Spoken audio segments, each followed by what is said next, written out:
Hello friends, welcome to my YouTube channel.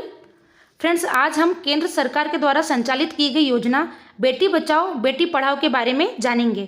तो friends, आप video को पूरा ज़रूर देखें और यदि आप चैनल पर पहली बार हैं तो चैनल को सब्सक्राइब ज़रूर करें, जिससे आने वाली लेटेस्ट वीडियो आप सभी को नोटिफिकेशन के माध्यम से मिल सके।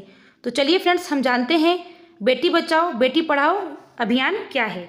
तो फ्रेंड्स, बेटी बचाओ बेटी पढ़ाओ अभियान की शुरुआत प्रधानमंत्री जी नरेंद्र मोदी जी के द्वारा की गई थी और यह 22 जनवरी 2015 को की गई थी।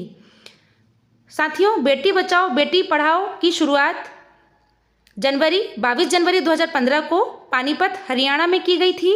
बेटी बचाओ बेटी पढ़ाओ अभियान योजना से पूरे जीवन काल में शिशु लिंग अनुपात में कमी को रोकने में मदद मिलती है और यह महिलाओं के सशक्तिकरण से जुड़े मुद्दों का समाधान होता है।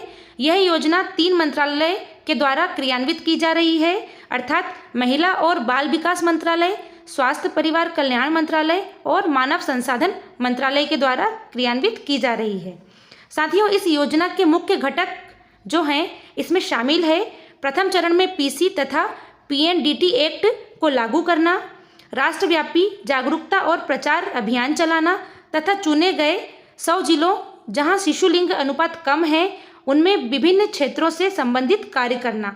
साथियों, ये पीएनडीटी एक्ट बालिकाओं की सुरक्षा के लिए बनाया गया अधिनियम है, जिसे लागू करने के लिए ये मुख्य घटकों में शामिल है बुनियादी स्तर पर लोगों को प्रशिक्षण देकर तथा संवेदनशील और जागरूक बनाकर तथा सामुदायिक एकजुटता के माध्यम से उनकी सोच में बदलाव लाने के लिए और बदलने के लिए इस पर जोर दिया जा रहा है।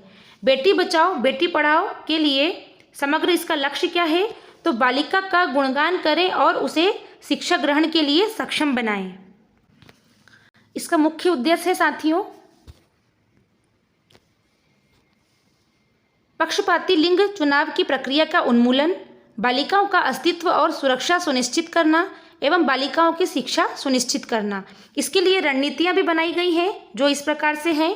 बालिका और शिक्षा को बढ़ावा देने के लिए एक सामाजिक आंदोलन और समान मूल्य को बढ़ावा देने के लिए जागरूकता अभियान का कार्यान्वयन करना और इस मुद्दे को सार्वजनिक विमर्श का विषय बनाना और उसे संशोधित करते रहना सुशासन का पैमाना बनेगा एवं सामाजिक परिवर्तन लाने के लिए महत्वपूर्ण स्रोत के रूप में स्थानीय महिला संगठनों या युवाओं की सहभागिता लेते हुए पंचायती राज संस्थाओं, स्थानीय निकायों और जमीनी स्तर पर जुड़े कार्यकर्ताओं को प्रेरित एवं प्रशिक्षित करते हुए सामाजिक परिवर्तन के प्रेरक की भूमिका में ढालना।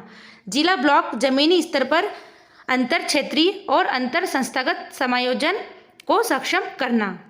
इसके लिए निगरानी प्रणाली के अंतर्गत निगरानी लक्ष्य, परिणाम और प्रक्रिया संकेतकों के आधार पर योजना की प्रगति को राष्ट्रीय और राज्य एवं जिला व ब्लॉक और ग्राम स्तर से ट्रैक किया जाएगा। राष्ट्रीय स्तर पर सचिव MWCD की अध्यक्षता में एक राष्ट्रीय टास्क फोर्स एक नियमित आधार पर तिमाही प्रगति की निगरानी करेंगे और राज्य स्तर पर मुख्य सचिव की अध्यक्षता में एक राज्य टास्क फोर्स प्रगति की निगरानी करेंगे। इसी प्रकार से जिला स्तर पर जिला कलेक्टर, DC और जिला स्तर के अधिकारियों के माध्यम से सभी विभागों की कार्रवाई का समन्वय करेगा। तो फ्रेंड्स, इस प्रकार से माननीय प्रधानमंत्री जी नरेंद्र मोदी जी के द्वारा 22 जनवरी 2015 से यह बेटी बचाओ बेटी पढ़ाओ योजना शुरू की गई है और इसी के अंतर्गत साथियों सुकन्या समृद्धि योजना भी शुरू की गई है, जिसमें बेटियों के लिए एक बचत खाता खोला जाता है, जिसमें बेटियों का जन्म प्रमाण पत्र और उनके पेरेंट्स के मुख्य दस्तावेज जो आधार कार्ड है, पैन कार्ड है, सिर्फ इन्हीं दस्तावेजों के साथ खाता खोला जाता है।